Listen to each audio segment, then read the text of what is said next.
जय राम कृष्ण जय राम कृष्ण हरी जय राम कृष्ण जय राम कृष्ण हरी जय राम कृष्ण हरी जय राम कृष्ण हरी जय राम कृष्ण हरी। माय बाप हो, मी एक सामान्य माणूस आहे, अडाणी. मला शास्त्रही कळत नाही आणि तर्कही माहित नाही. मला जे भावते ते मी बोलतो आणि आपल्या पुढे काय बोलणार. तेव्हा काही चुकलं मापलं तर पोटात घाला. अहो, माझ्यासारख्या पामाराजवळ स्वतःच असं काहीच नाही. माझा तो बोलविता झाली पांडुरंग पांडुरंग. आणि तो प्रपंच सोडा, देवळात या, भजन करा, कीर्तन करा असं काहीही सांगत नाही. तो सांगतो आपण आपला बहुमूल्य वेळ कशात घालवतो याची आपल्याला जाणीव असू द्या. आता आपल्या घरामध्ये कलह, भांडण, हेवेदावे अशा अनेक गोष्टी चालू असतात. पण याखेरीज आपल्या घरामध्ये टाळ वाजत राहिले म्हणजे आपण विठ्ठलाचे नामस्मरण केले नेमाने तर आपली आतून आपोआप सुटका होईल.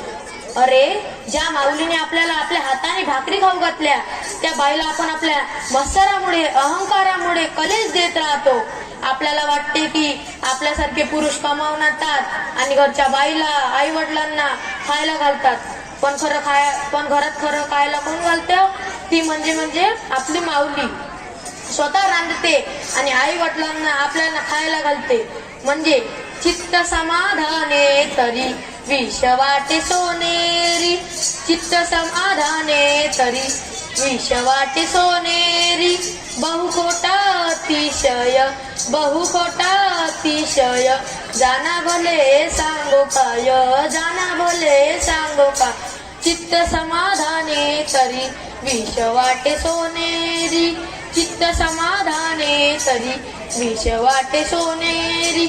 मनाच्या तळमडे चंदनही अंग सोडे, मनाच्या तळमडे चंदनही अंग सोडे.